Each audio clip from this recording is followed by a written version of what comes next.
Bismillahirrahmanirrahim. Assalamualaikum warahmatullahi wabarakatuh. Alhamdulillahirabbil alamin. Salatu wassalamu ala asyrafil anbiya'i wal mursalin sayyidina wa maulana Muhammadin wa ala alihi washabihi ajmain, amma ba'du. Alhamdulillah, puji dan syukur senantiasa kita panjatkan kepada Allah Subhanahu wa taala atas limpahan rahmat, taufik serta hidayah. Hari ini kita masih diberikan Allah kesempatan untuk bertemu, bersilaturahmi, sekaligus menyampaikan materi tentang sistem perencanaan pembangunan daerah. Salawat serta salam senantiasa tercurahkan kepada kita Nabi sallallahu alaihi wasallam, pada keluarga, sahabat dan pengikutnya ila yaumil akhir. Teman-teman, anak-anak sekalian yang kami banggakan, hari ini kita akan membicarakan tentang bagaimana sistem perencanaan pembangunan daerah. Berangkat dari sebuah konsep, kenapa sistem perencanaan pembangunan daerah itu sesuatu hal yang sangat penting. Melihat dalam perkembangan di akhir-akhir ini, kita melihat bahwa sistem perencanaan pembangunan khususnya yang berada di daerah, lebih-lebih dengan adanya regulasi-regulasi yang dikeluarkan oleh pemerintah, bahwa perencanaan itu merupakan sesuatu hal yang sangat penting untuk dilakukan, sehingga banyak dampak yang bisa kita rasakan dari sebuah perencanaan pembangunan itu, baik dari segi efisiensi biaya, dari segi pengembangan sumber daya manusia, dan tidak kalah pentingnya bagaimana sebuah daerah itu bisa menghasilkan income atau pendapatan baik bagi daerah maupun dari untuk kepentingan pemerintah pusat. Dan tentu semuanya itu harus didasarkan pada bagaimana mengatur perencanaan. Nah, di dalam perencanaan pembangunan daerah ini bisa kita lihat di dalam definisinya. Pertama, perencanaan itu adalah menentukan tindakan masa depan melalui urutan pilihan, memperhitungkan sumber daya. Hal ini memang sejalan dengan visi dan misi dari pemerintah daerah, walaupun dari kita lihat dari perkembangan dari masa Orde Baru gitu ya, dari masa pemerintahan Presiden SBY, selanjutnya dilanjut lagi dengan Jokowi, dan terakhir kita melihat bahwa perkembangan di masa-masa pemerintahan di Presiden Prabowo, bahwa perencanaan itu harusnya tersusun dengan baik. Kita punya skema sebenarnya bagaimana menyusun perencanaan. Dulu kita kenal di zaman masa Orde Baru ada namanya Bappenas dan itu terstruktur pembangunan. Nah, berangkat dari kerangka-kerangka itu, sekarang sudah ada pola perubahan, di mana kalau dulu pola perubahan perencanaan itu berasal dari pusat ke daerah, sekarang sudah berubah dari daerah ke pusat, sehingga sinkronisasi dalam perjalanan sebuah perencanaan itu terukur. Dengan dia terukur pasti akan menghemat biaya, dan pengembangan sumber daya manusia khususnya di daerah itu bisa dimaksimalkan.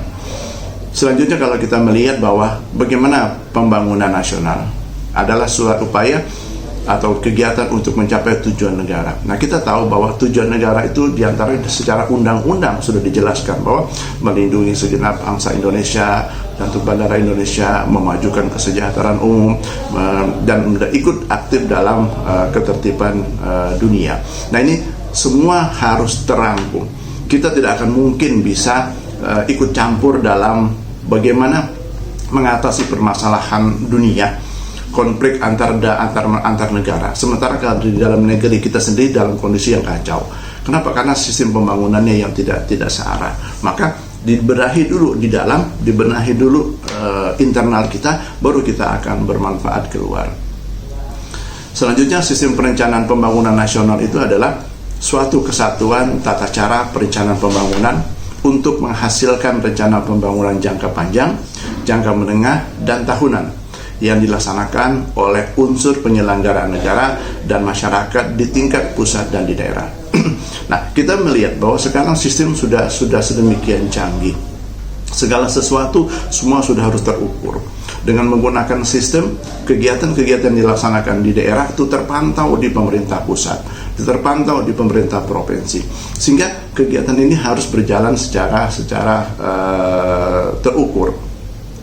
Contoh, dalam pengembangan penyampaian proposal atau kegiatan pembangunan di masing-masing SKPD, di masing-masing dinas itu harus sinkron dengan apa yang menjadi program pemerintah pusat, apa yang menjadi keinginan dari pemerintah provinsi, sehingga semua kegiatan ini berjalan dengan baik.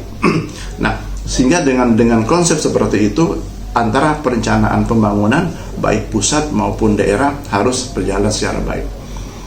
Di dalam perencanaan ini tentu kita harus mempunyai rujukan dalam proses itu. Pertama, kita merujuk pada Undang-Undang Nomor 25 Tahun 2004 tentang Sistem Perencanaan Pembangunan. Ada Undang-Undang 32 tentang pemerintah daerah, ada Peraturan Pemerintah Nomor 8 tentang tahapan tata cara penyusunan, pengendali dan evaluasi pelaksanaan rencana pembangunan daerah, serta ada Keputusan Permendagri Nomor 54 Tahun 2010 tentang pelaksanaan Peraturan Pemerintah Nomor 8 Tahun 2008, dan banyak lagi beberapa peraturan terbaru yang semuanya mengarah kebijakan bagaimana pembangunan itu harus selaras antara pemerintah pusat, provinsi, dan kabupaten. Lalu kalau kita melihat secara Undang-Undang Nomor 25 Tahun 2004 menekankan apa sih tujuan daripada sistem pembangunan itu? Pertama, mendukung koordinasi antar pelaku pembangunan. Selama ini kita melihat bahwa ada ketidaksesuaian antara pembangunan yang dilaksanakan oleh pemerintah pusat dengan daerah. Sekarang sudah tidak mungkin lagi itu terjadi. Kenapa? Kalau apabila itu terjadi, maka akan ada kesia-siaan, khususnya dalam hal penganggaran. Maka sekarang sudah dimulai disusun, ditata sedemikian rupa agar pembangunan baik pemerintah pusat, provinsi maupun daerah harus nyelaras dengan Undang-Undang Nomor 25 tadi tahun 2004. Lalu ada bagaimana sih sebenarnya pembangunan daerah itu? Nah, di sini kita melihat bahwa ada 3 aspek penting yang harus diserasikan, baik dalam bagaimana mengukur agar pembangunan itu pemerintah pusat, provinsi, dan daerah itu bisa sinkronisasi dalam pelaksanaan. Pertama, economic growth, di mana fungsinya adalah bagaimana peningkatan standar hidup dan pertumbuhan ekonomi. Peningkatan standar hidup dan pertumbuhan ekonomi itu menjadi target bagi para penyelenggara, khususnya para pemerintah baik tingkat provinsi, pusat, apalagi di kabupaten kota. Selaras dengan visi dan misi beliau, para pemimpin bupati, wali kota, gubernur, dan presiden pada umumnya, bahwa berusaha untuk meningkatkan standar hidup. Tapi meningkatkan standar hidup itu tidak tiba-tiba langsung hidupnya sejahtera. Perlu proses inilah yang sebenarnya harus dilakukan oleh pemerintah dan dirancang sedemikian rupa, yang tujuan akhirnya adalah bagaimana pertumbuhan ekonomi itu bisa meningkat. Pertumbuhan ekonomi yang baik itu juga berdampak pada ukuran sebuah daerah. Apabila pertumbuhan ekonomi itu jalannya baik, dalam arti ini peningkatannya cukup baik, itu menunjukkan bahwa tingkat kesejahteraan masyarakatnya juga pasti akan baik. Kenapa? Karena di pertumbuhan ekonomi banyak faktor yang mempengaruhi. Di antaranya adalah pendapatan, jumlah penduduk, bagaimana penduduknya, kesejahteraan masyarakatnya, ini menjadi standar ukuran. Nah, selanjutnya adalah ekstrimnya, di mana pertumbuhan akan membangun kondisi sosial, politik, dan ekonomi, dan meningkatkan martabat manusia. Dari peningkatan pertumbuhan tadi nanti akan berdampak kepada sosial masyarakat. Masyarakat yang apabila sudah sejahtera, pendapatannya sudah baik, dengan adanya pertumbuhan ekonominya yang baik, tentu akan berbeda dengan masyarakat yang tingkat sosialnya rendah. Tingkat sosial yang rendah itu juga nanti akan berdampak kepada kriminalitas, sehingga sosial masyarakat yang baik gitu ya akan meningkatkan derajat hidupnya, yang tidak kalah pentingnya kemampuan dia dalam mengatasi permasalahan, khususnya berkaitan dengan pada dirinya, kepada lingkungannya, itu sangat-sangat baik, sehingga pertumbuhan ini sangat rentan sekali yang menjadi target dari kegiatan-kegiatan yang dilakukan oleh pemerintah. Nah, tentu saja pemerintah mempunyai skema bagaimana mengatur agar pertumbuhan ekonomi itu jadi baik. Tentu meningkatkan lapangan pekerjaan, berusaha untuk memberikan kesempatan investasi kepada para pelaku usaha gitu, supaya nanti berkembang. Dengan berkembangnya ada yang disebut dengan multiplier effect, efek dari sebuah kebijakan itu. Apalagi kalau kita melihat dengan sekarang yang tidak kalah pentingnya dikaitkan dengan politik. Kita melihat bahwa unsur politik itu sangat dominan dalam sistem pemerintahan kita, di mana sistem pemerintahan kita itu para bupati, wali kota, gubernur, presiden itu diangkat dengan dasar kepentingan politik. Nah, di sini harus dilihat, jangan saja kita lebih fokus kepada kepentingan politik, tapi kita mengabaikan kepentingan yang lain. Politik yang dilaksanakan setiap 5 tahun sekali itu bagian daripada untuk memilih, sehingga pemilih yang kita akan pilih itu adalah pemilih yang cerdas, pemilih yang punya visioner ke depan, bagaimana membangun sebuah peradaban sebuah daerah. Tentu saja dia punya kemampuan, didukung dengan sumber daya tenaga kerjanya, dan arti kata para dinas, kepala bagian yang memang harus mendukung beliau. Nah, tentu saja memang suatu hal yang sangat penting. Kenapa? Karena berorientasi pada bagaimana meningkatkan pendapatan masyarakat, dan yang akhirnya akan bermuara pada bagaimana kesejahteraan masyarakat. Yang berikut adalah meningkatkan kebebasan manusia untuk memperbanyak pilihan melalui peningkatan konsumsi barang dan jasa. Sekarang kita melihat bahwa pemerintah pusat konsen bahwa pengembangan UMKM kalau kita lihat dalam perkembangannya, jumlah UMKM di Indonesia ini jumlahnya jutaan. Hanya saja ada UMKM yang terdata, ada UMKM yang tidak terdata.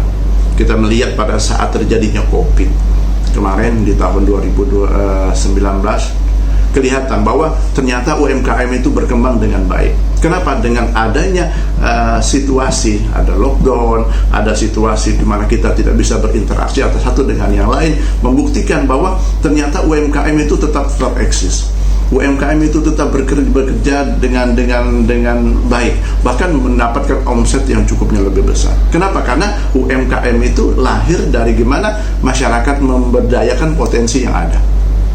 Potensi yang ada mereka miliki dengan sistem online, dengan sistem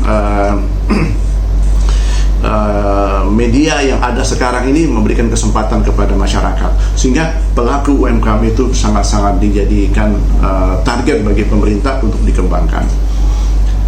Setelah itu bagaimana karakteristiknya? Pembangunan ekonomi adalah harus dimulai dari dan oleh pemerintah daerah, masyarakat, dan dunia usaha. Ini sesuatu hal yang kolaborasi yang sangat penting. Pemerintah daerah sehebat apapun perencanaannya, tanpa didukung oleh masyarakat, hasilnya akan sia-sia. Pemerintah daerah memprogramkan dengan berbagai macam pilihan-pilihan yang baik, didukung oleh masyarakat ya, tapi bisnis usaha, pelaku usaha tidak tertarik dalam kegiatan itu juga sia-sia. Sehingga kolaborasi ini sesuatu hal yang sangat penting untuk dilaksanakan. Apa tujuannya? Pertama, menciptakan lapangan kerja yang berkualitas dan sesuai dengan kondisi real masyarakat daerah. Penciptaan karyawan atau lapangan kerja yang berkualitas itu adalah satu tolak ukur. Kita melihat di beberapa negara bahwa negara-negara yang memang sumber dayanya baik itu memberikan kontribusi yang besar kepada negaranya. Nah, kita juga berharap bahwa penciptaan lapangan kerjanya yang besar didukung dengan kualitas sumber daya manusianya yang baik, diharapkan nanti ke depan Indonesia ini tidak lagi menggunakan tenaga-tenaga asing. Kita cukup dengan menggunakan tenaga kita, tapi tenaga yang kita berdayakan adalah tenaga-tenaga yang terampil. Perbedaan tenaga kerja yang terampil dengan tidak terampil itu pasti jauh besar, atau jauh sekali perbedaannya untuk mendapatkan hasil. Pembangunan itu harus terencana. Pemerintah sudah mengatur. Ada namanya RPJPD, yaitu dirancang selama 20 tahun. Ada RPJMD, dirancang selama 5 tahun. Ada Renstra SKPD, itu sama juga 5 tahun. Dan RKPD itu dirancang setiap tahun. Dan ada namanya Renstra SKPD. Nah, rancangan setahun, 5 tahun, dan 20 tahun itu adalah satu kegiatan yang harus dilaksanakan. Ini merupakan tolak ukur bagaimana mencapai kesejahteraan masyarakat di 20 tahun akan datang itu, maka sudah dirancang sedemikian rupa mulai saat sekarang. Sehingga visi dan misi bupati itu harus merujuk kepada perencanaan RPJPD yang selama 20 tahun. Sehingga perjalanan kegiatan pembangunan itu berjalan secara baik. Artinya pembangunan saat sekarang, saat 1 tahun ini dimanfaatkan untuk jangka 5 tahun. Pembangunan di 5 tahun itu akan bermanfaat untuk jangka waktu yang 20 tahun. Inilah sebenarnya sinkronisasi antara perjalanan bagaimana sebuah perencanaan pembangunan itu berjalan. Jadi perencanaan pembangunan itu tidak hanya 1 tahun atau hanya masa-masa periode bupati, tapi sampai dengan 20 tahun. Bupati boleh berganti, tapi perencanaan pembangunan tetap berjalan dengan baik. Mungkin ini yang bisa kami sampaikan. Kami yakin bahwa perencanaan pembangunan akan berubah terus sesuai dengan melihat era perkembangan, melihat situasi dan kondisi sebuah wilayah, dan kita berharap mudah-mudahan program kita yang saat sekarang ini sampai dengan 20 tahun akan datang itu sinkronisasi tercapai dengan tujuan kesejahteraan masyarakatnya meningkat, PDRB-nya meningkat, yang tidak kalah pentingnya adalah kesejahteraan masyarakat, khususnya masyarakat-masyarakat yang ada di daerah. Demikian mungkin yang bisa kami sampaikan. Mohon maaf, wabillahi taufiq wa hidayah. Wassalamualaikum warahmatullahi wabarakatuh.